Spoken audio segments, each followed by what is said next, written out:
Hey, oh, mes paroles valent cher.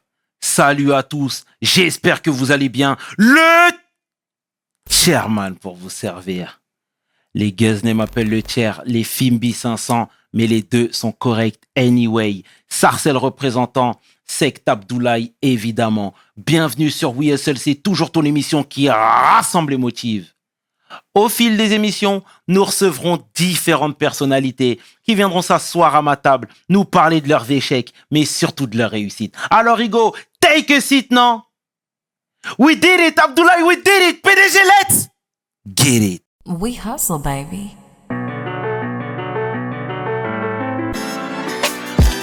Le chairman. We hustle, baby. Le chairman. Hustle, baby. Le chairman. De retour sur WSL et aujourd'hui, je suis vraiment fier de recevoir une légende, mon homeboy, membre du groupe incontournable Alliance Ethnique, rappeur, beatmaker, mais surtout homme de cœur. L'homme que l'on nomme Kamel et Melka. Je peux partir. T'as mis la barre trop haute encore une fois. J'ai plus rien à dire en fait. Ça va mon frère?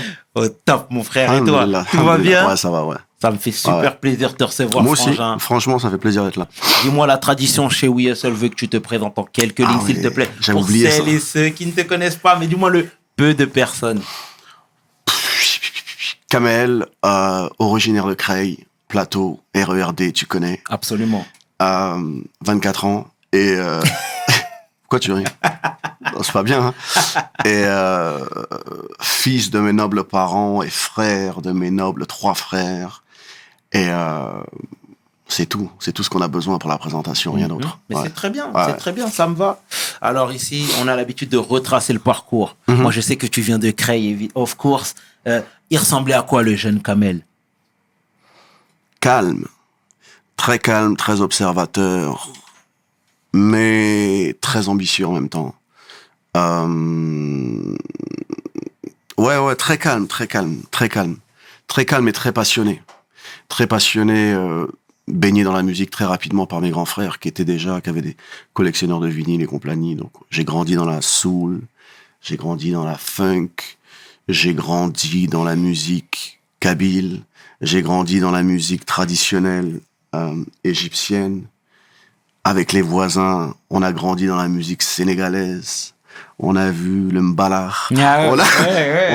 Mais tu sais, je viens d'une époque où on est tous ensemble, en fait. Tu vois, je viens d'une époque où il n'y a pas de sel, on va demander aux voisins au-dessus, tu vois. Ça paraît bien loin, tout ça. Hein. Et je viens d'une époque où on entendait la musique turque. Enfin, voilà, quoi. C'est vraiment cosmopolite à souhait. Et j'ai bien fait, j'ai aucun mérite, mais j'ai bien fait de vivre à cette époque parce que c'était une expérience inouïe, en fait. Ouais. Très bien. Et tout à l'heure, tu disais que tu avais des grands frères, mais toi, dans la fratrie, tu te situes à quel niveau? Je suis le dernier. Ok, d'accord. Et c'est eux qui t'ont initié très tôt à la musique? Aucune initiation, mais on n'avait pas le choix. Tu sais, ils écoutaient du son, et moi j'étais là, et j'emmagasinais la funk, la soul, la funk, la soul. Donc, dans l'inconscient collectif, t'imprimes des choses, quoi, tu vois, musicalement, des sonorités, des trucs. Et forcément, à un moment donné, ça ressort dans ton parcours musical quand tu commences à créer de la musique.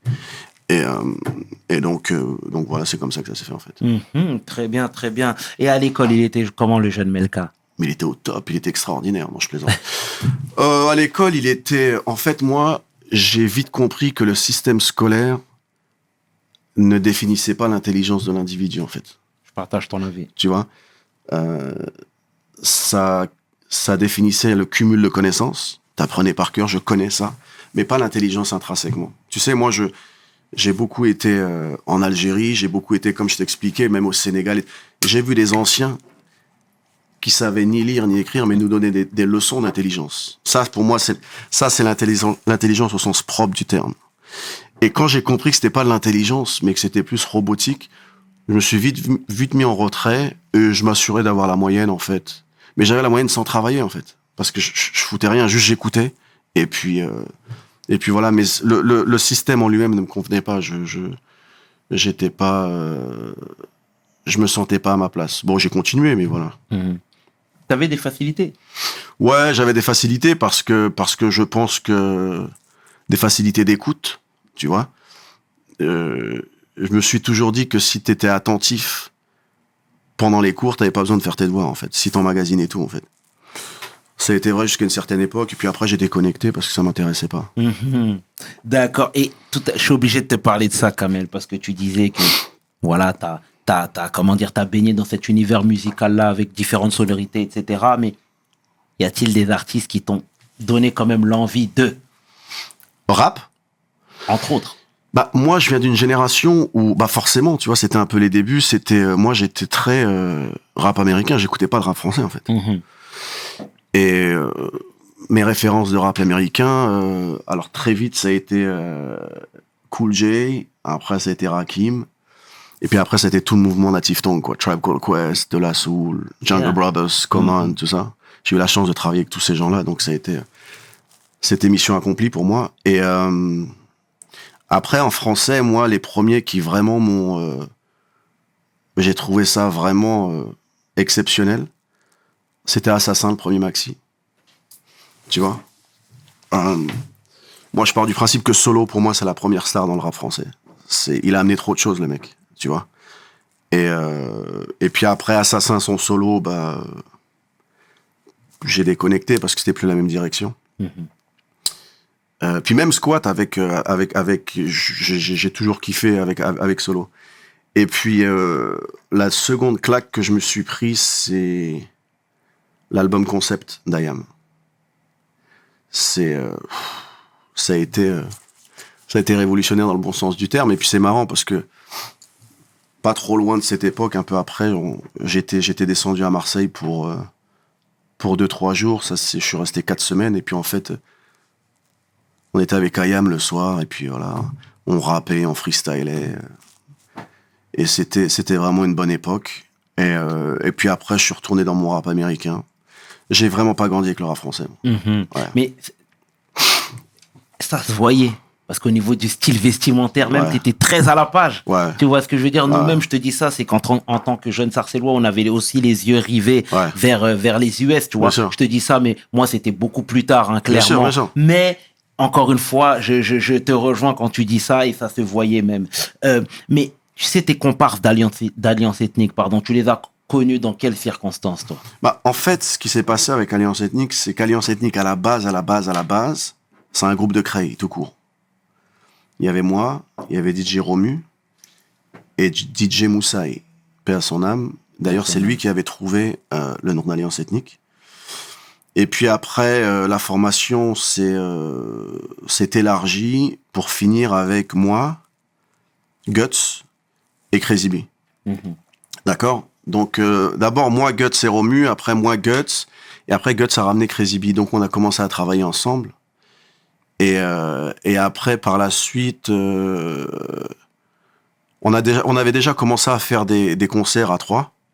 Et puis après, par la suite, il y a Faster J qui est venu avec Médard. Mais le noyau dur, c'était vraiment ça, quoi.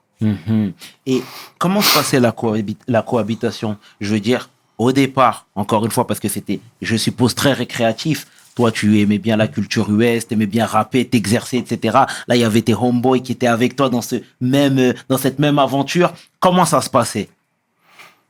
Bah, ça se passait bien, mais tu sais, je parle d'une époque, moi, où, tu sais, à cette époque-là, il y avait 2 façons de voir le rap. Ouais. T'avais la façon littéraire, c'est-à-dire, t'écris des textes profonds ou explicites ou peu importe, et t'avais la version technique. Où la technique, c'était une performance technique.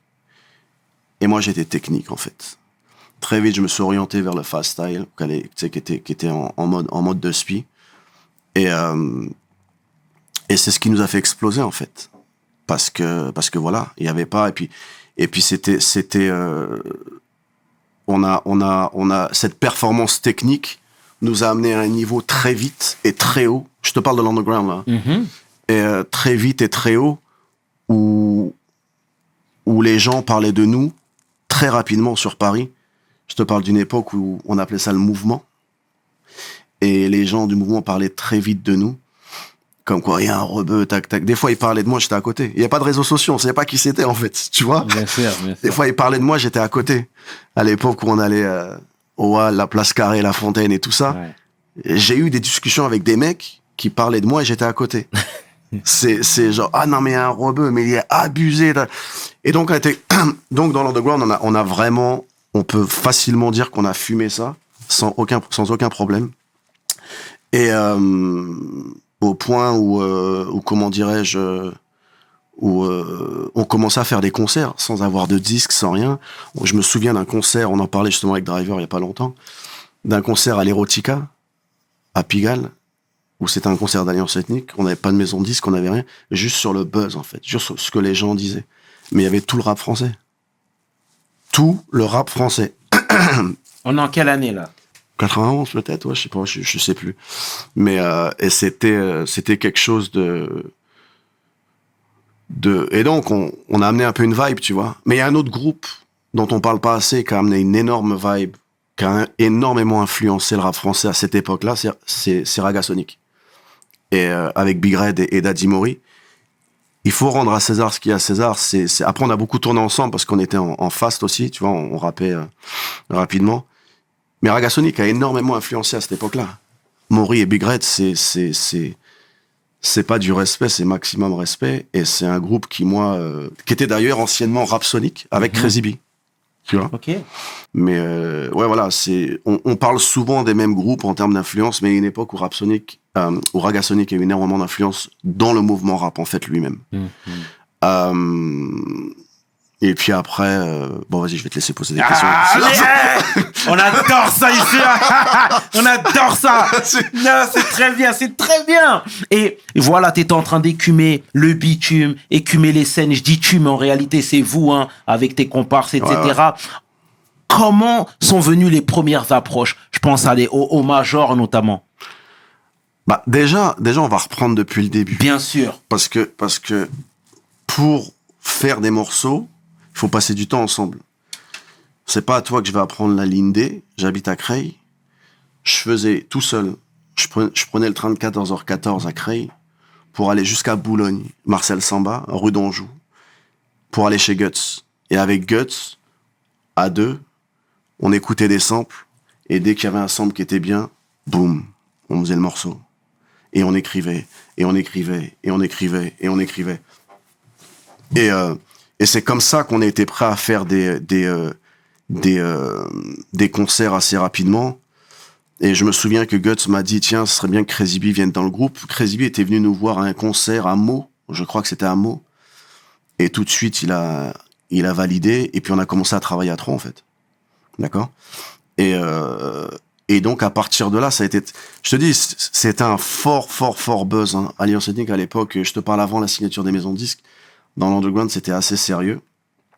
Et du coup, il y avait une organisation à l'époque qui s'appelait IZB, d'accord, avec Angelo et Jean-Marie, big up.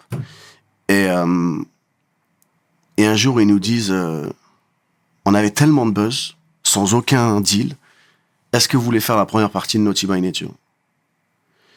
Mais là, il faut que tu comprennes, je te parle de Naughty by Nature au pipi. Bien sûr. Non, mais... non. Comment t'expliquer? Naughty by Nature au pipi, aujourd'hui, c'est comme si tu fais la première partie de Drake. Au pipi, c'était partout. C'était un truc de fou. Moi, je viens de Creil. J'ai aucune connexion. Je connais personne. On est là. Moi, je fais mon rap. Mais, excuse-moi, je te coupe 2 secondes. Mais IZB, à l'époque, c'était déjà très important? Mais c'est la fondation. Ok. Mais il faut... IZB, pour moi, c'est bien sûr, c'est très important. Avant ça, on avait fait une tournée avec Cut Killer aussi et IAM. On était super jeunes. Je te parle d'IAM et Cut Killer, on sortait du bus pour aller dans la loge, on courait pour prendre les Smarties, les Mars et comp. On était des gamins, tu vois ce que je veux dire? Et on fumait ça sur scène, en fait. C'est-à-dire que c'était très dur d'être sur scène avec nous. En toute humilité, hein, tu demanderas à Driver, tous les gens qui sont venus nous voir, parce que c'était notre force. On a signé grâce à la scène, on n'a pas fait de maquette. Ok. On n'a pas fait de maquette. Notre force, c'était la scène. Et quand je te dis notre force, c'est... j'avais pas de bac, j'avais rien. C'était un micro, un DJ. À l'ancienne. Ma référence, c'était Eric Benrakim. un micro, platine. C'est-à-dire que si tu dois tuer, il faut que tu montres que tu n'as pas besoin d'artifice à côté. On n'avait pas de danseur, on n'avait pas de bac, on n'avait rien. Les bacs, Médard est venu plus tard. Et donc, on tuait ça, en fait. Et comment dirais-je? Ouais, et donc, au pipi. Ouais, je dis OK. Au pipi à l'Élysée-Montmartre. Sold out, en 2 secondes. Alors, je t'explique. Je viens de Creil. C'est le premier concert que je fais sur une salle comme ça. Je connais pas. Je me retrouve avec... Et dans les loges, je vois Naughty by Nature. Tu sais ce que ça représente pour nous à l'époque? Non, mais... non, mais... Je suis là, je fais, non, mais c'est pas possible. Ils sont là, quoi. Moi, je suis un petit gars de Creil. Moi, je suis un mec, il faut que tu comprennes que pour écouter Radio Nova à Creil, moi, je mettais une fourchette sur la radio pour capter l'émission de Dynasty. On n'avait pas la... Tu vois ce que je veux dire? Carrément. Donc, quand tu vois ça, tu te dis, wow. Bref, les Américains, à l'époque, nous snobaient vachement. Ils nous calculent pas. Et on fait la première partie. Tu connais les Montmartre, il y a le bar au fond. Mais quand je te dis qu'on détruit ça, c'est-à-dire que les gens jumpaient jusqu'au bar. C'était énorme. Jusqu'à aujourd'hui, c'est le souvenir que j'ai de notre époque musicale. Et on tue ça. Et je sors de scène, et t'as Treach, qui était à l'époque avec des chaînes et tout ça, qui vient, qui me check. J'étais un gamin. Il me brise la main. Tu te souviens, à l'époque, il était Stokos. Bien sûr. Il était Stokos. Il me brise la main. Il me dit, respect. You killed it. Genre, t'as tué ça. Aïe, moi, j'ai fait, aïe, je peux arrêter la musique. Tu vois, un mec comme ça, pour moi, qui me dit ça. Et on va dans les loges, et tout démarre là. Et toutes les majors arrivent. On n'a pas fait de démo. On n'a rien fait. D'accord? Et pour confirmer ça, après ça, on fait la première partie d'IAM. À l'Élysée-Montmartre. Après Naughty by Nature. Et là, c'est la fin. Et là, on remet le truc. Et là, on a toutes les majors du monde. Et donc, on se retrouve dans une position où on n'a pas démarché, on n'a pas fait de maquette. Et on se retrouve dans la position du dominant. On choisit. On tend pas la main, en fait. Tu vois, tu te dis, waouh, c'est un truc de fou. Et donc, on se retrouve à choisir 2 labels. Encore une fois, hein, tout le monde était venu. On se retrouve à choisir 2 labels. Avec 2 labels avaient déjà IAM, ils avaient Tonton David, ils avaient Naughty, ils avaient, tu vois. Et on signe 2 labels. Donc, premier album, je crois qu'ils nous disent, si j'ai bonne mémoire, hein, si vous vendez pas 40 000, vous pouvez rentrer chez vous. Non, mais très simple. Non, mais on reviendra sur l'industrie de la musique. Ouais, bien sûr. Mais si on n'est pas 40 000, c'est au revoir. C'est une clause du contrat. C'est, Ok. Tu vois, c'est genre... Donc, c'était sur le contrat. Ouais. On était ravis de vous connaître, en fait. Ok. Ok. D'accord? On se met en studio. Alors, ils nous disent carrément, là où je bien... J'ai pas une haute estime de l'industrie de la musique, des gens qui travaillent là-dedans, parce que c'est sale. Mais j'ai eu la chance de travailler avec 2 personnes qui, pour moi, c'est outre le fait d'avoir fait de la musique ensemble, humainement, je peux facilement dire que dans l'industrie de la musique, c'est les seuls qui me... Un, c'est Laurence Twitou, qui était à l'époque à la tête de label et qui est dans l'histoire de production de HIP HOP avec Sydney, qui est vraiment quelqu'un de très important dans l'histoire du rap en France. Et le deuxième, c'est Luca Minkilo, qui repose en paix, qui était notre DA, et qui nous a quittés il y a quelques années. Et puis Lucas, c'était vraiment un ami. Jusqu'à ces derniers jours, on se voyait énormément, on avait des projets. Et ces 2 personnes-là, c'est vraiment les 2 seules personnes dans la musique où je peux dire superbe rencontre. On a fait le bon choix, quoi. Mm-hmm. Tu vois, on a fait le bon choix. Et donc on signe, et puis ils nous disent très respectueusement avec qui vous voulez bosser. Ah. Ils n'ont pas posé la question 2 fois. Donc, comme je te disais, moi c'est très Native Tongue, Trap Called Quest de la soupe. On prend l'ingé de Trap Called Quest. On dit on veut Bob Power. Ok. Bon, Bob Power, il a fait tout le monde après. Hein. D'Angelo, Erykah Badu, Common, il a fait tout le monde.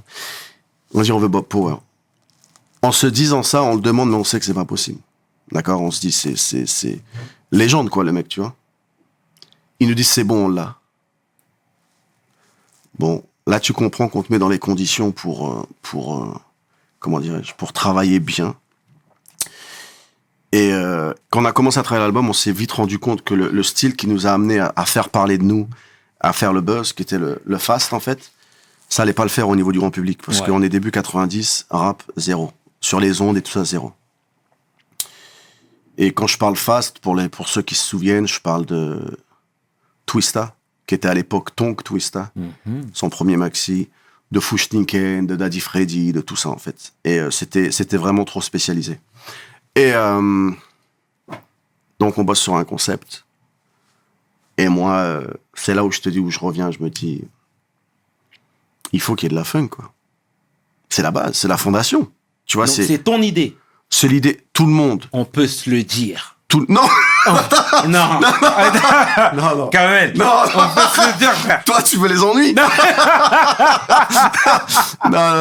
Non, mais j'ai toujours été, ils le savent, j'ai toujours été extrêmement funk, tu vois. Ouais. Donc, il fallait de la funk. Mais funk, parce que je te coupe encore, mais on est comme ça chez WSL. Il y a une grosse communauté maghrébine à Creil. Et on sait très bien que les Maghrébins sont attraits à cette... tu vois ce que je veux dire? Grave. Est-ce que ça a joué ça? Mais par définition. Par définition. Tu sais, ce qui est marrant, c'est que c'est marrant que tu dis ça, parce que quand Respect sort, t'avais quel âge? 4 ans. Ouais, donc c'est pas pour toi. C'est bizarre, comment j'ai 24 ans, t'avais 4 ans. Et quand Respect sort, c'est une explosion. C'est-à-dire que pas seulement sur les radios, c'est-à-dire que c'est dans toutes les voitures, dans toutes les cités, il n'y a pas le clip, on ne sait pas qui c'est. C'est un truc de fou. Je retourne dans ma cité à Creil, ça tourne dans les voitures, ils savent pas que c'est moi. Tu vois? Mais... Ils n'ont pas reconnu la voix? Non, mais ils m'ont jamais... Non. On n'en est pas là. Comment ils auraient pu reconnaître la voix? Il faut que tu comprennes que à l'époque dont je te parle, quand je fais au pipi, quand je fais tout ça, quand je fais Naughty by Nature,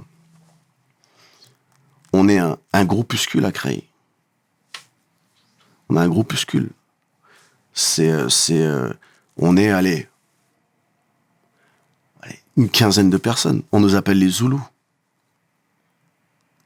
On avait des baguisses, on était des clowns. Tu comprends ce que je veux dire? On était des clowns. Mais avec le temps, les clowns sont vite devenus les exemples. Et les modèles. Tu vois? À force de patience, tout arrive de toute façon. Il faut laisser passer. Et donc, c'était quelque chose de très... C'était une niche, en fait. On était très peu. Très, très peu. Et tu sais, c'était vraiment une passion. Moi, je me souviens être parti en Hollande.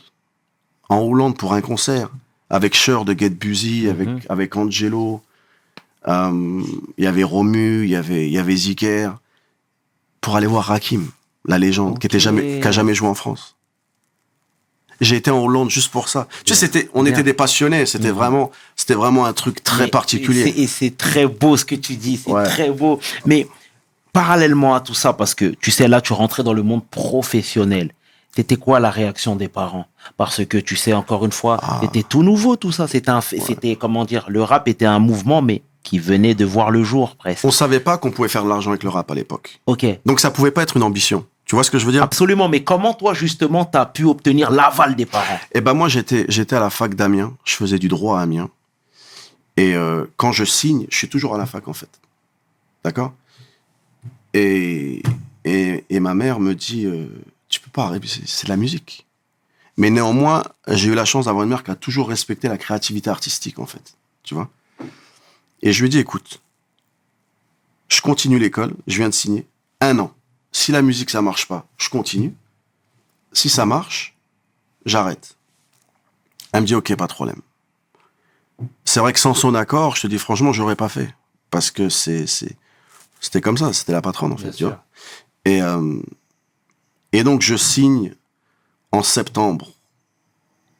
Je signe mon contrat de maison de disque le jour de mon anniversaire. D'accord? Je signe en septembre, donc c'est la rentrée, septembre. Je continue à fac, normal et tout. Quand ça sort, 1 mois après, j'ai arrêté les cours. C'était trop gros, en fait. C'est parti dans tous les sens. Et comment dirais-je?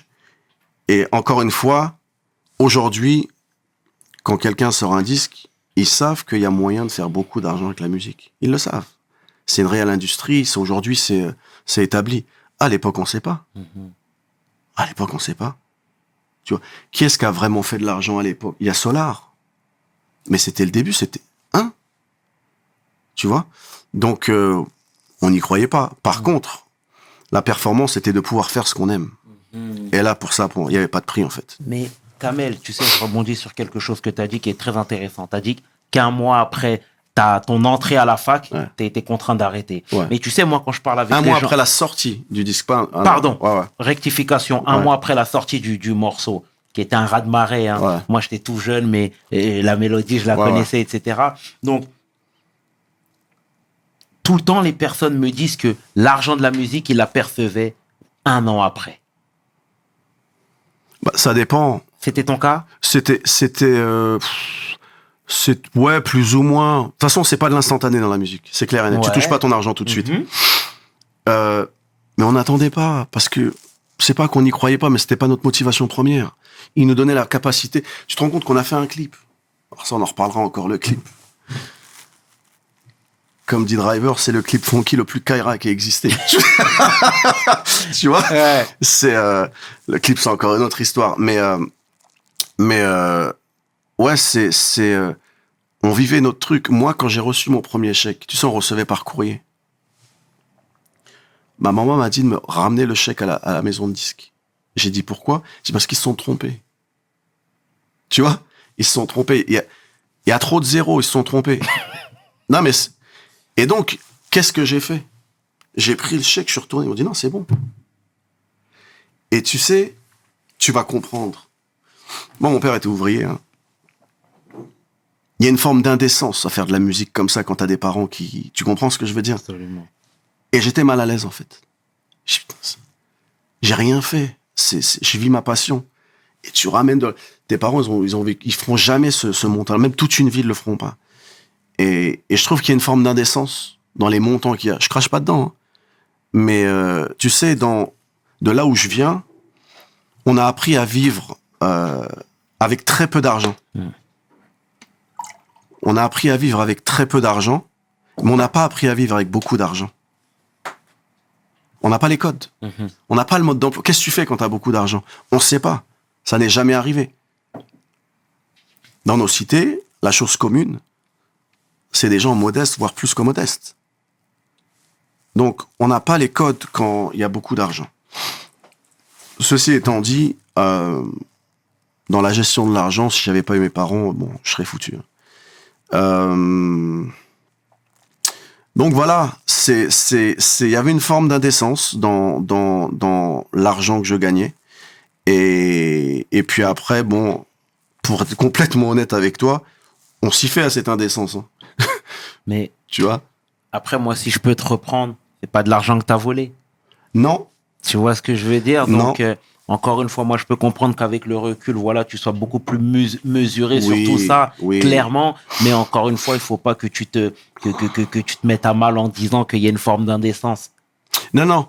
Il n'y a pas une C'est forme le fruit de ton travail. On est d'accord sur ça. Mais tu ne peux pas faire abstraction de la façon dont tes parents gagnent leur argent et du montant qu'ils gagnent. Si tu fais abstraction que ça, c'est que tu fais abstraction de toute ta vie, tu vois. Moi, c'était ma première réaction. Je me dis, mais comment je peux, en un coup? C'est un truc de fou. Encore une fois, j'avais pas le mode d'emploi, en fait. Et, voilà. Donc, à partir de là, pour être honnête avec toi, oui, après, on se dit que c'est de l'argent qu'on gagne et compagnie, mais, tu sais, gagner son argent, c'est bien. Mais il y a une chose qui est aussi très importante, c'est comment tu gagnes ton argent. Ça, c'est un autre débat. Et il était comment, du moins, comment était perçu le Kamel alors qui passait partout à la radio? Le Kamel Par qui? Par le borough. Ah, mais non, mais... Après, c'était bon. Après, c'était bon. Non, mais il n'y a pas de problème. Mais moi, en fait, tu sais, toutes ces années, ils n'ont pas compris, en fait, ce que je me suis éclipsé. Du jour au lendemain? Non, quand je travaillais ma musique, j'étais plus au quartier parce que j'allais tout le temps à Marcel Samba, à Boulogne. J'étais tout le temps là-bas, on bossait. Donc, j'étais très peu au quartier. Je revenais une fois de temps en temps. Donc, ils savaient pas ce qui se passait. Donc, quand je suis revenu, ils ont pas compris. Mais comment ça? C'est qui? C'est quoi? Donc, alors, sentiment de fierté, normal. Parce que c'est Creil. Parce qu'avant ça, Creil, on en parlait pas forcément on l'a mis sur la carte un peu quand même, tu vois. Bien sûr. Et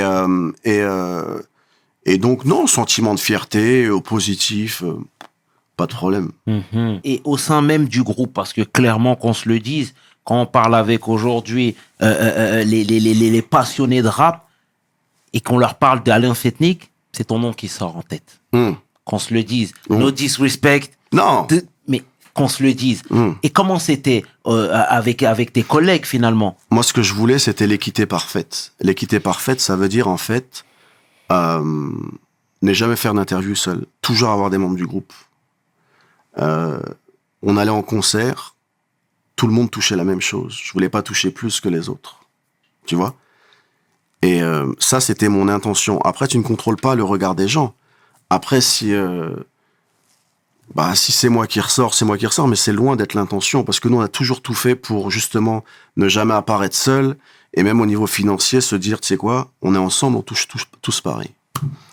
Donc après, ouais, en effet, puis après, c'est peut-être parce que je suis celui qui chante, je sais pas. Mais je me dois de te poser ces questions, forcément, tu vois, parce que moi-même, j'ai eu quelques échos, du moins, en faisant ces recherches-là, où les gens disaient que après ce succès-là, c'était presque le début de la fin.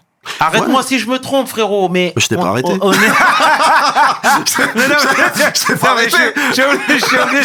Je suis obligé de te lancer sur ça. Mais tu sais, ce que tu dis là, Alliance Ethnique, c'est Kamel, peut-être que ça n'a pas plu à certains dans le groupe. Tu vois, peut-être que certains l'ont mal vécu, en fait. Moi, aujourd'hui, je suis bien avec Crazy B, on se parle souvent, Médard, on se parle souvent, Guts, bon, c'est pas aussi on a des nouvelles, tu vois, il y a pas de problème. Mais tu sais, de toute façon, je vais te dire un truc, j'ai pour devise c'est comme tout, c'est comme dans un couple, on a eu des hauts et des bas, mais dans ma mémoire, moi, j'ai que le bon, en fait. J'ai pas le mauvais, j'en veux à personne, Moi, je suis de ceux qui pensent qu'un groupe, de toute façon, que ça dure 1 an ou 10 ans, ce n'est fait que pour développer des personnalités. C'est toujours plus facile de se développer en groupe que tout seul. Et qu'à un moment donné, ça pète. Rares sont les groupes qui restent. D'accord? Et puis, non, je pense que, pour être honnête avec toi, je pense qu'il y en a... On revient au même truc. On n'était pas prêt pour l'argent. Et je pense qu'il y en a à qui ça a un peu tourné la tête, en fait, quoi. Qui voulaient un peu tout gérer et tout. Donc, je pense... T'as des exemples qui te viennent en tête, là? Par rapport au groupe? Par rapport au groupe? Oui, bien sûr, que je garderai pour moi. Parce que je t'explique. Non, mais je t'explique. Parce que je suis pas de ceux qui mettent en valeur le mauvais. Jamais. Parce que ça peut très vite tomber dans la médisance, en fait. D'accord? On peut très vite tomber dans la médisance, même si l'intention est bonne. Donc, on a tous fait des erreurs. J'ai ma vision de la chose. Sans doute que certains ont d'autres visions, mais elle est plutôt partagée par tout le monde. Quand on se parle avec les mecs du groupe, on est plutôt tous d'accord. Mais je crois surtout que l'argent, ça peut faire tourner les têtes. Il y a des gens qui deviennent très, très ambitieux. Mais tu sais, moi, je pense que je me suis fait enfler plus d'une fois, même à part du premier album, il y a de l'argent franchement, parce que je savais pas. Par qui? Par la major? En règle générale. Non, la major, non, tu peux pas, mais... non, tu peux pas. Mais en règle générale, je pense que j'avais pas les outils, moi, pour savoir ce qu'il fallait faire, quand il fallait le faire, où il fallait le faire. Je fais juste de la musique, tu vois. Mais il y a des gens qui avaient rapport à l'argent avant même. Moi, j'avais jamais eu rapport à l'argent, donc je connaissais pas. Et mais ceci étant dit, c'est que du bénéfice, parce que aujourd'hui, quand j'y repense, c'était sympa, quoi. On a fait quoi? On a fait non, on a fait que des choses extraordinaires. Que des choses extraordinaires. Je préfère mettre en valeur le positif. Encore une fois, on a très peu de contrôle sur le négatif. On peut très vite tomber dans la médisance. Et ça, je fais très attention à ça. Je suis d'accord. De toute façon, j'ai envie de te dire, Kamel, c'est pas la ligne éditoriale du média. Tu vois ce que je veux dire? Tu sais bien, tu vois, tu sais très bien. Et au sein même de l'industrie, parce qu'encore une fois, je te parle d'une époque où on te voyait partout. Comment on te voyait cette fois-ci? T'étais le chouchou. Tu le ressentais comme ça? Et même vis-à-vis de tes comparses. En fait, ce qui s'est passé, nous, de par la musique qu'on faisait et de par ce qu'on véhiculait, il y avait un capital sympathie très élevé dans l'industrie de la musique. Tu vois, c'est moi jusqu'à aujourd'hui, j'ai des témoignages de gens. Pourtant, tu vois, ça fait les années, mais ça me touche. Ça me touche parce que c'est très positif en fait. Et c'est bien de te dire qu'avec le recul, j'ai pas honte de ce que j'ai fait en fait. Je peux l'écouter. Je dis pas n'importe quoi. Je prétends pas être quelqu'un que je ne suis pas. Donc, je pense qu'il y avait un capital sympathie important parce que la musique était aussi positive. Et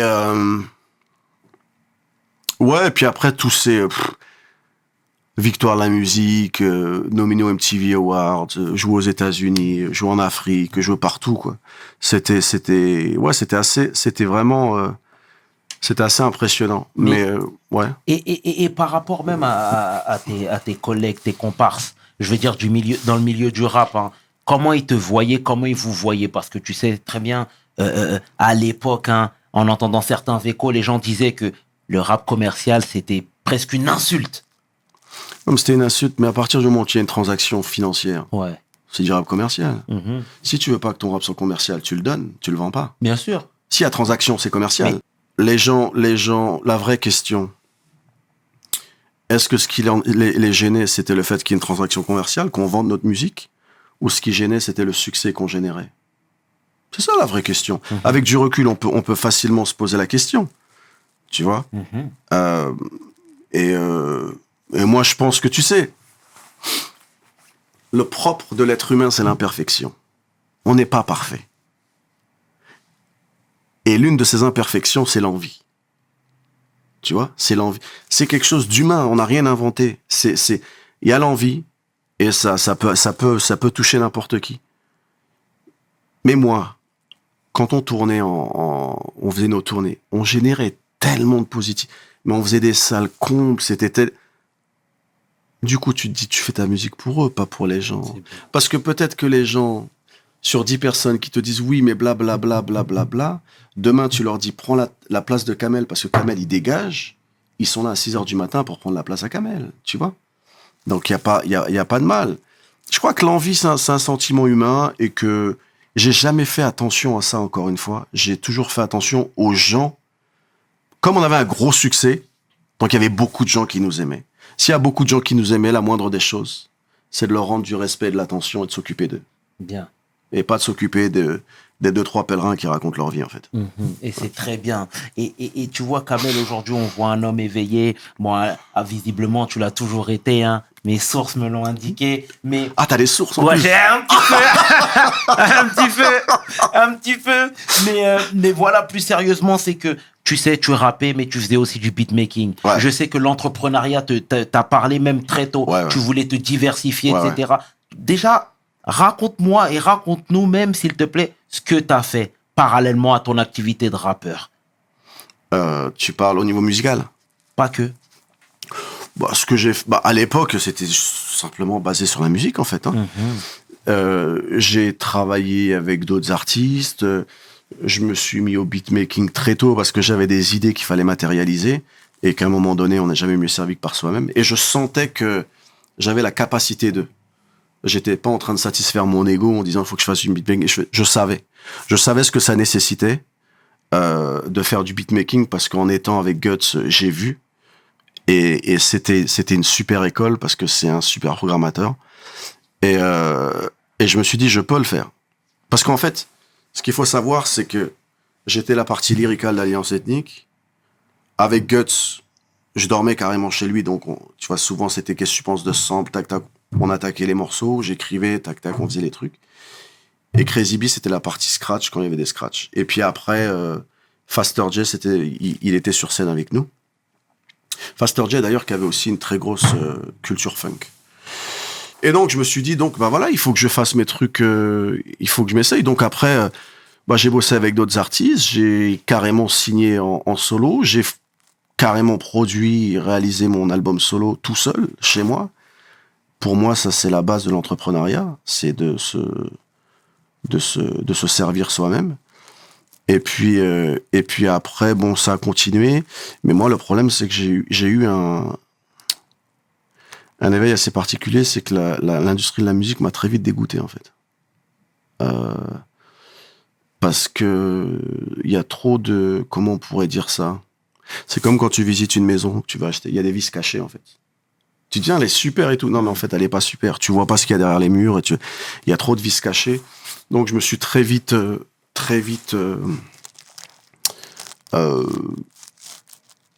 L'a fait. réveillé. J'ai très vu de vie, en fait, ce qui se passait. Tu sais, il y a des gens qui étaient au sein de maisons de disques, mais qui aimaient pas le rap foncièrement. Et qui traînaient toujours avec des mecs de rap, et qui signaient des mecs de rap, et qui se donnaient une identité urbaine et tout. Mais c'était des rocos à la base, tu vois. Ils aimaient pas le rap. Ils prenaient l'argent du rap. Et ça s'achetait une crédibilité parce que on traînait avec tel groupe de rap et tel, mais ils aimaient pas le groupe.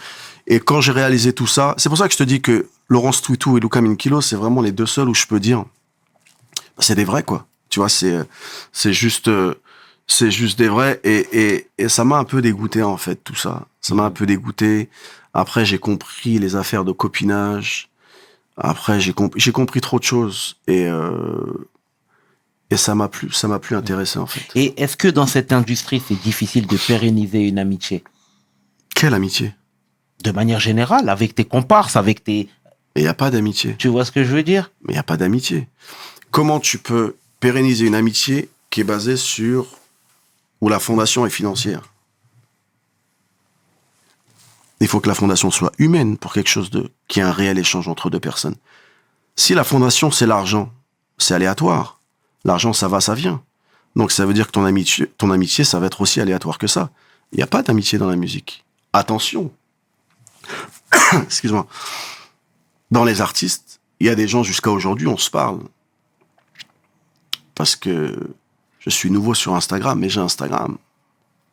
Et grâce à Instagram, j'ai vu des gens de l'époque. Et ça, c'est magnifique. Et on a des souvenirs ensemble. Il y a des artistes exceptionnels. Je te parlais de Driver parce qu'il est de Sarcelles, mais c'est les solos, tout ça, c'est vraiment... Dans les artistes, il y a des choses. Mais moi, je te parle des gens qui font le business. Quand t'es artiste, t'es victime du business. Il faut sûrement pas croire que les gens qui te font faire des disques t'apprécient pour ce que tu es. Ils t'apprécient pour ce que tu ramènes. Il y a une grosse nuance. Parce que du coup, l'humain, il passe à la trappe. C'est ce que tu ramènes. C'est ce que j'apprécie aujourd'hui, en fait. C'est un beau pied de nez. Les jeunes, aujourd'hui, c'est des entrepreneurs. Ils ont plus besoin des maisons de disques. C'est les maisons de disques qui tendent la main aux artistes aujourd'hui. Et ça, c'est trop de respect pour cette jeune génération parce qu'ils ont plus besoin de personne. Tu comprends? Nous, avant, on était obligés. On n'avait pas les contacts. On n'avait pas Internet. Il fallait la maison de disques. Aujourd'hui, ils ont plus besoin. Et maintenant, ça tire un peu plus la langue, les maisons de disques, tu vois. Parce que tout le monde est indépendant maintenant. Tu vois? Et c'est magnifique. C'est magnifique. Ah, c'est bien, c'est bien. Mais non, c'est très bien, Kamel. Et Frangin, est-ce que toi, tu regrettes certaines choses que tu as faites dans ce show? Tu sais, je vais prendre Jams pour exemple, qui disait que elle, quand elle était au top de son game, tu sais, elle faisait plein de mouvements et avec le recul, elle s'est rendue compte qu'elle pouvait offenser des gens. Tu sais, quand on est pris dans ce tourbillon, parfois on peut manquer de respect à certaines personnes, parfois on peut même délaisser sa famille. Tu vois ce que je veux dire? Délaisser sa famille de manière physique, forcément, parce que quand tu pars en tournée, t'es plus avec ta famille, mais sûrement pas dans le cœur. Moi, ma famille, c'est ce qui m'a sauvé. Mes frères, c'est ce qui m'ont sauvé. Mes parents, c'est ce qui m'a sauvé. Si j'avais pas eu, mais je peux facilement dire aujourd'hui que j'aurais été foutu. Tu comprends? L'éducation reçue, les valeurs que j'ai reçues, c'est ça qui m'a sauvé. Sinon, j'étais foutu. Foutu. Il n'y a pas de parenthèse, il n'y a rien du tout. J'aurais été foutu. Parce que cette industrie te donne tous les outils pour que tu sois foutu. Et donc, non, franchement, est-ce que je regrette? Non, je regrette rien parce que même les choses, tu sais, tu parles de réussite et d'échec, mais moi j'aime mettre mes échecs en avance parce que c'est ça qui te permet de devenir une meilleure version de toi-même. T'apprends de tes échecs, tu te corriges, tu te changes et tu deviens une autre personne. T'apprends rarement de tes réussites. Tu les kiffes, tu continues. Mais ton échec, tu t'arrêtes. Pourquoi j'ai fait ça? Pourquoi j'ai eu ça? Et l'échec, moi, c'est ce qui m'a construit. Moi, l'échec, non, je changerais rien. Non, rien du tout. D'accord. Et aujourd'hui, voilà, toi, ta carrière, tu as eu du moins ta carrière de rappeur que tout le monde connaît, ses succès, ses moments aussi de doute, hein, clairement. Et tu as décidé d'arrêter très tôt et de faire autre chose. Qu'as-tu fait? Eh ben, alors, une des choses qui m'a gêné dans la musique, c'est la célébrité. Parce que j'ai jamais fait ça pour ça, et ça m'est tombé dessus, en fait. Et en plus, comme tu disais, du fait qu'Alliance Ethnique, ça soit moi, la célébrité, j'étais pas prêt, et ça m'a pas plu. Je m'explique, parce que c'était un phénomène très important, Alliance Ethnique, quand on remet dans le contexte. Je pouvais plus aller nulle part. Nulle part. La rue, les courses, je pouvais plus aller nulle part, d'accord? Et le fait d'arrêter, qu'est-ce que je fais par là? C'est que je m'achète un côté incognito, en fait. Je sacrifie. Je l'achète carrément, je fais énormément de sacrifices pour dire, tu sais quoi? Je veux arrêter ça et je veux être quelqu'un je veux être Monsieur Tout le Monde. Monsieur Tout le Monde, c'est quoi le plaisir? C'est aller faire tes courses tranquilles. Attention, hein. Je ne crache pas dans la soupe. Parce que moi, la seule bonne expérience que j'ai de tout ça, c'est la relation que j'ai eue avec les gens. Le public et tout ça, et j'ai énormément appris avec ça. Et ça a été que du positif. Mais à titre personnel, il y a des gens qui aiment la célébrité. Moi, j'ai pas aimé la célébrité. Et très vite, je n'ai pas aimé la lumière. D'accord? Donc, je me suis acheté un côté incognito. Ça passe par des sacrifices. Donc, j'ai arrêté ça. Et puis, je me suis déplacé. Et pour respecter... Je me suis acheté une vie privée, en fait. Si ça peut te parler. Je me suis acheté une vie privée. Et la vie privée n'a pas de prix, en fait. Ah, pas de prix. Je sais qu'il y a un dicton qui dit pour vivre heureux, il faut vivre caché. On n'est pas loin de la vérité, peut-être pas caché, mais avec un peu de pudeur et de côté privé, la vie, elle est agréable. Elle est agréable. J'ai pas besoin de lumière, j'ai pas besoin d'être reconnu pour ci ou ça. Et donc, de par le fait de tous ces sacrifices, pour respecter ma vie privée, je te dirais que j'ai fait des choses qui m'ont permis d'évoluer en tant qu'homme, de devenir une meilleure version de moi-même. Parce que moi, la réussite, alors la musique, c'est une réussite. Mais la réelle réussite, c'est pas ça. Et ça concerne que moi. Ma réussite à moi, c'est de me dire qu'à 20 ans, tu fais des conneries, tout, pas de problème. Mais qu'à 30 ans, tu continues la connerie, mais t'es une meilleure version qu'à 20 ans. Qu'à 40 ans, t'es une meilleure version qu'à 30 ans. À 50 ans, t'es une meilleure version qu'à 40 ans. Si je suis dans ce processus et que je sens cette évolution, parce qu'on a tous fait des erreurs, on a tous fait des mauvais choix, on a tous fait des trucs où on était persuadé d'avoir raison et on avait tort. Mais à la fin, si on apprend, si aujourd'hui je peux facilement dire que je suis un meilleur homme qu'il y a 10 ans, c'est ma réussite. C'est pas la musique, c'est rien de tout ça. C'est l'individu qui prime pour moi. Non, c'est très bien. Et on sent que t'en as gros sur la patate. Du moins, t'en as eu gros sur la patate. Tu sais, en te disant ça, moi, je me rappelle à l'époque de certaines mêmes couvertures où on parlait de ton mariage. Tu te rappelles? Ouais, non, mais je te dis la vérité. J'étais jeune, mais c'est très clair dans ma tête. Ouais.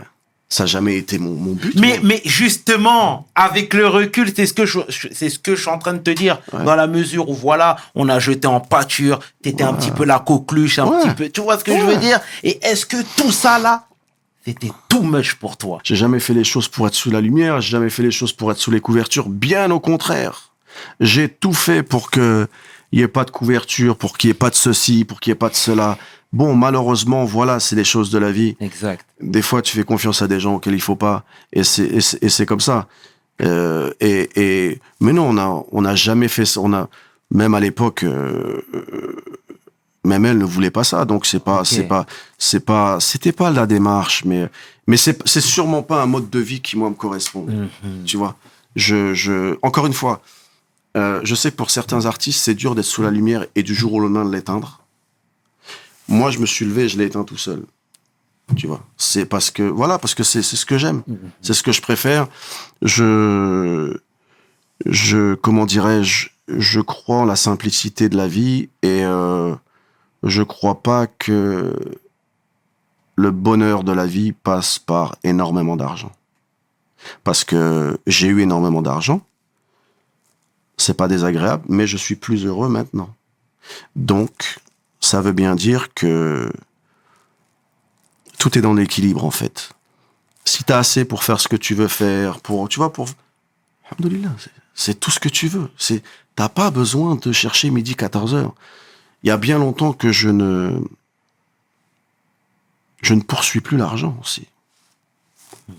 Ce qui doit me revenir me revient. Bien. Et on remercie le bon Dieu.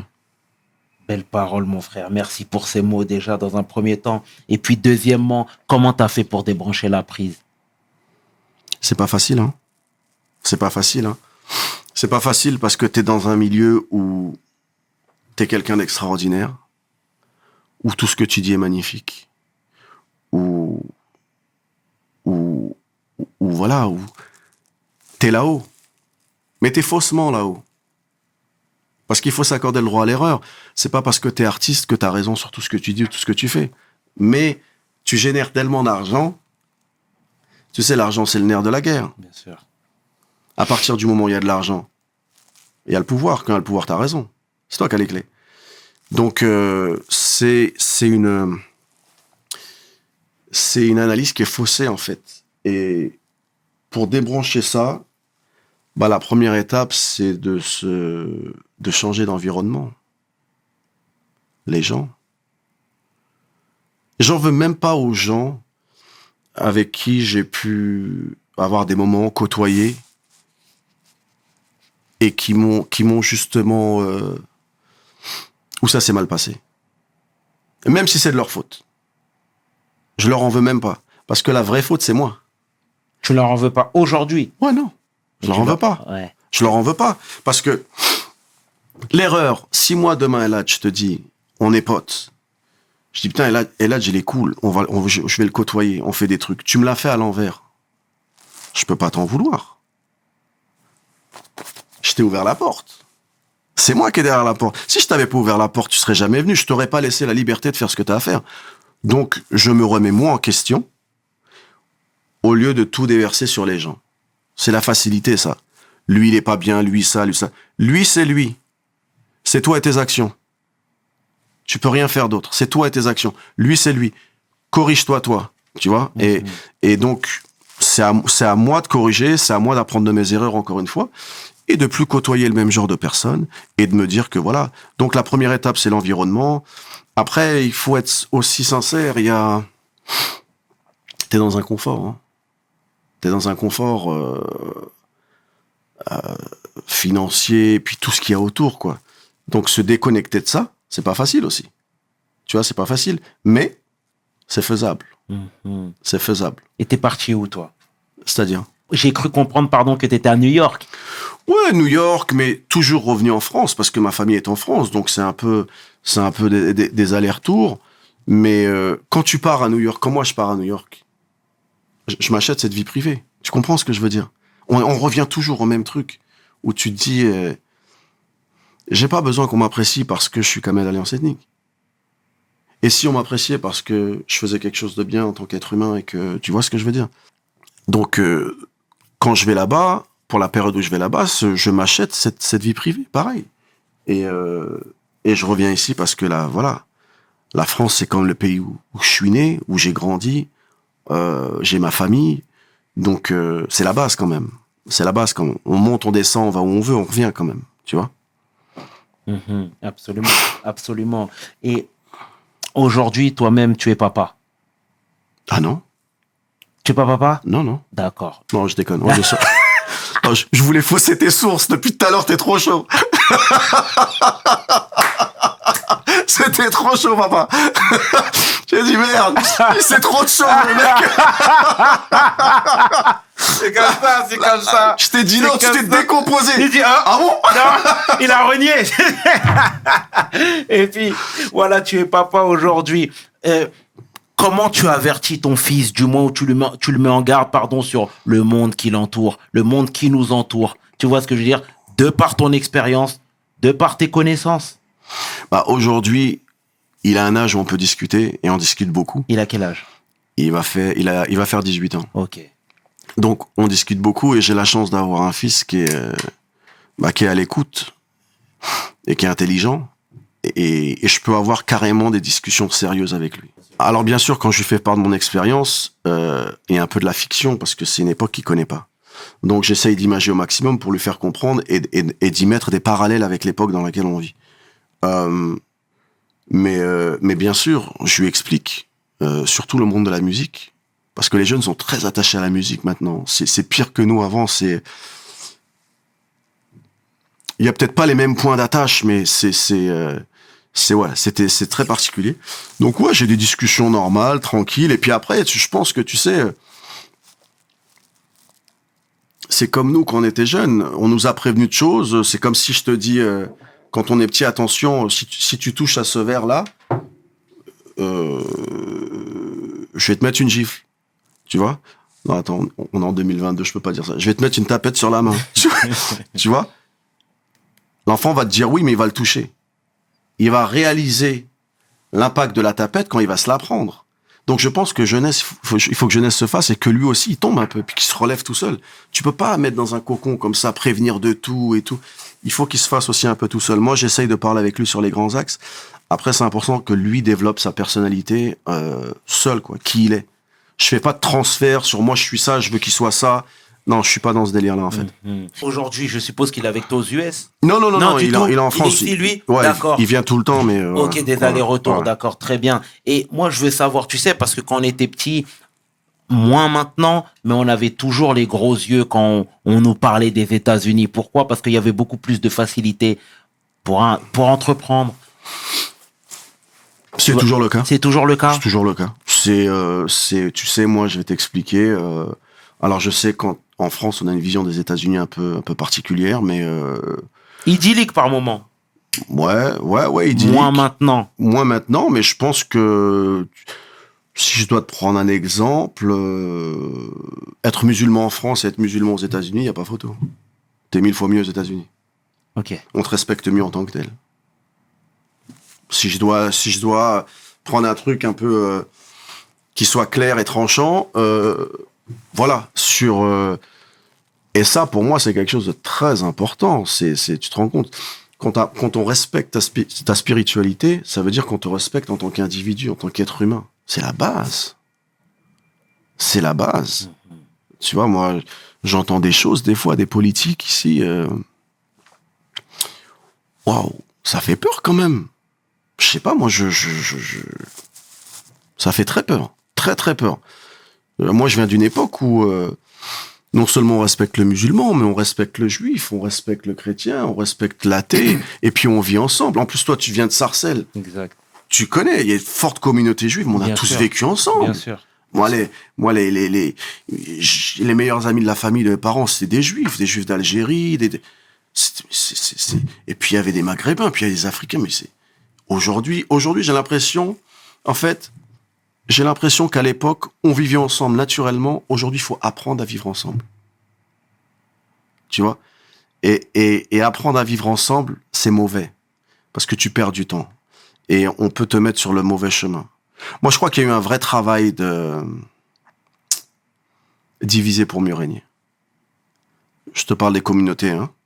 Diviser. Ça arrange tout le monde que les communautés se divisent. Tu vois?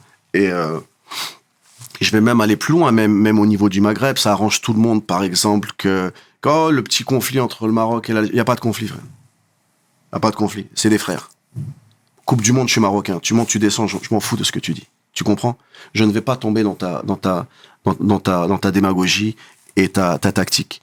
Et je pense que le fait de séparer les communautés, ça fait partie du plan.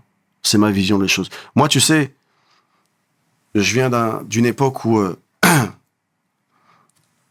moi, je suis algérien d'origine et je suis plus précisément kabyle.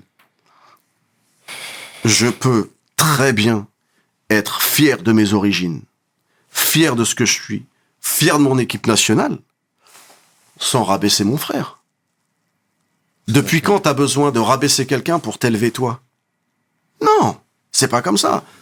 Donc, moi, je vois ça comme un plan, en fait.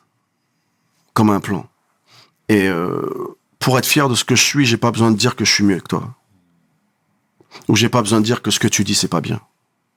J'ai juste besoin de dire que moi, je suis bien et que même moi, je t'aime et que je te respecte. Moi, ça me suffit, ça. Je répète, je pense que quand on rentre dans le conflit comme ça, on met du gasoil dans leur moteur, ils sont contents. C'est très juste et très bien, mais tu vois, je vais rester sur les États-Unis. Eux, ils vivent en communauté à chaque fois. Ouais. Tu vois. Ouais. Est-ce que ça aide? Moi, je te dis ça d'un point de vue extérieur. J'ai fait Harlem, j'ai fait une grosse partie à Flatbush, Brooklyn, et j'ai fait le Queens. Alors, ouais, t'as des quartiers où tu vas avoir des restos latinos, des communautés latinos et tout. Mais ça se mélange grave. Ok. Mais c'est limite un couple latino et afro-américain, c'est normal. Ok. Mais il y en a plein. J'en ai vu plein. Mais ces deux communautés ont toujours été ensemble. On remonte années 70-80, création du hip-hop. Les latinos sont très impliqués. Tu vois?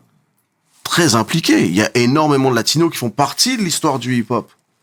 Donc, encore une fois, les latinos, ils sont fiers d'être latinos.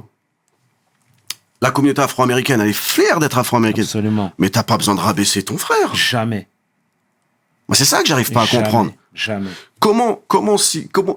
Quel est le plaisir, quel est l'intérêt de te dire, moi, je suis fier, mais toi, t'es naze? T'as pas besoin de la partie naze. Tu vois, t'as pas besoin de la partie naze. Donc, moi, voilà, moi, c'est mon point de vue. Peut-être que des gens vont pas le partager, mais j'ai envie de te dire, peu importe. C'est très juste, Kamel, et merci encore une fois pour ces belles paroles. Sincèrement, c'est beau. C'est beau, mais c'est bien. C'est bien de nous parler de ça. Et aujourd'hui, tu fais quoi de tes journées, toi? Je regarde We Hustle toute la journée. À part ça. Frère, c'est l'émission numéro combien là? Tu m'as dit 122. Frère, il faut du temps. T'es un entrepreneur. Non, il faut du temps. Mais je veux dire, la reconversion, t'as rappé, t'étais un petit peu... Non, rapper, il est hors de question que je rappe. Ça fait bien longtemps que j'ai arrêté et je ne rapperai jamais. Ok. À nouveau, parce que, pour des raisons personnelles. C'est pas dans mon, c'est plus dans mon logiciel et j'ai pas envie que ça y soit. Je regrette pas ce que j'ai fait, mais au jour d'aujourd'hui, je suis ailleurs, en fait. Okay. Après, faire de la musique, le beatmaking, je te parle pas de rapper dessus. La musique par elle-même, c'est une thérapie pour moi. C'est une thérapie.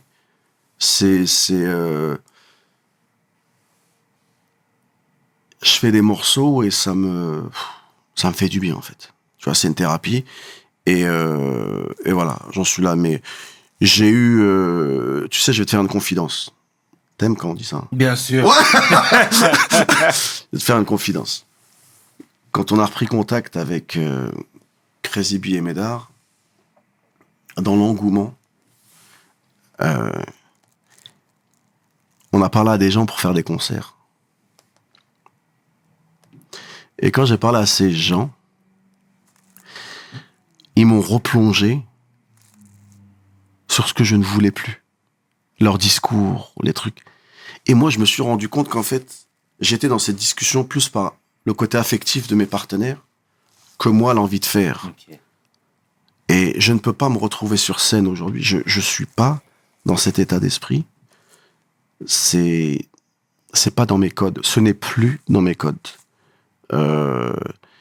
Et puis aujourd'hui, je m'efforce de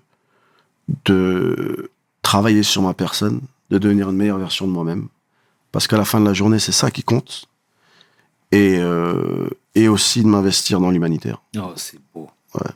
C'est très bien. Avec quelques projets, on a parlé 2 secondes tout à l'heure, mais si Dieu nous le permet, on va faire ça très bien. Et encore une fois, c'est entre frères. C'est beau, frère.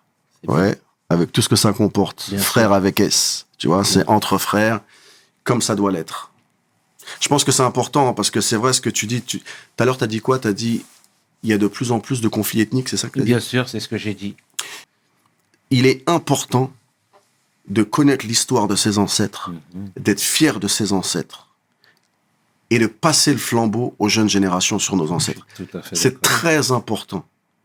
Je pense juste que tu n'as pas besoin de rabaisser ton prochain pour faire ça. Tu vois? Moi, je te dis, pour moi, c'est gros comme une maison, c'est bien manipulé, c'est bien fait. Je vais te dire un truc. Je vais te donner deux parallèles, si tu me le permets. Si demain, l'Algérie, le Maroc et la Tunisie étaient unis, mais tu te rends compte du truc? Mais il y en a plus d'un qui sera en panique en Europe. Sachant que les ressources que chaque pays a. Je vais aller plus loin. Si toute l'Afrique était unie, mais ils sont tous morts. Donc moi, je suis persuadé, pour avoir fait des recherches, avoir lu des trucs, il y a des gens, il y a des pays qui s'efforcent d'être sûrs que ce continent ne fonctionne pas bien, ne tourne pas rond, entre nous et à l'extérieur. Et donc, tout ça, ils veulent juste pas qu'on soit ensemble, en fait. Mais, tu vois, oui, je te dis effectivement des conflits ethniques, mais c'est important justement que tu parles avec le cœur, que tu nous sensibilises sur tes connaissances, sur ce que tu vois même. Et clairement, je suis de ton avis, à savoir que unis et tous ensemble, on ira beaucoup plus loin. C'est pas un discours de façade. Non, on n'est pas touchable. Vraiment... Si on est unis, on est intouchable. Bien sûr, bien sûr. Mais si je t'isole dans une pièce et j'isole l'autre, c'est plus facile. Je suis tout à fait d'accord. Tu vois? Donc, voilà, il faut juste être clair sur ce qu'on fait et ce qu'on dit et pas tomber dans le piège, quoi. Pas tomber dans le piège. Tu sais, moi, tu vois, par exemple, un frère comme Kémy Seba. Mais c'est bien ce qu'il fait. Bien sûr. Mais mon frère, mais moi, j'ai l'occasion de parler avec lui.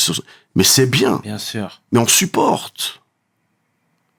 On supporte. Et les gens qui ne supportent pas, c'est ces gens-là qui veulent pas qu'on soit ensemble. Exactement. C'est aussi simple que ça. Exactement. Tu vois?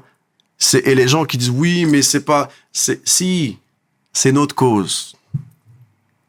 Tout à fait. C'est notre cause. Tout à fait. Et si tu comprends pas ça, t'as rien. Mais tu sais, l'histoire de l'Afrique, elle est très particulière. Hein. Quand tu sais que l'Algérie, c'est l'Algérie qui a accueilli les Black Panthers à l'époque. Bien sûr. Tu vois? Qui a accueilli le Tché. Le Tché, absolument. Absolument. Mais il faut connaître l'histoire. Absolument. Hein. Absolument. C'est pas des petits jeunes aujourd'hui qui vont me dire X, Y, Z. L'histoire a été faite avant.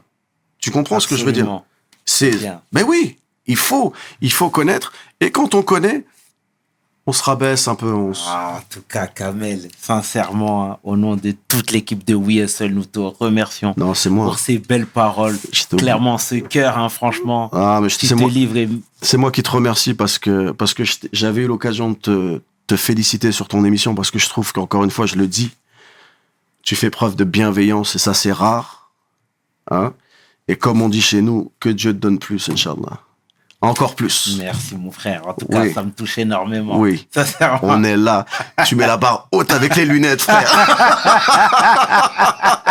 Merci, mon frérot. Ça fait plaisir. On est ensemble. Pas de problème. C'était le tiers qui est 500. Tu peux inverser, les deux sont corrects avec mon homeboy, le légendaire Melka. Pour WeHustle, mes paroles valent tiers. Peace. We hustle, baby.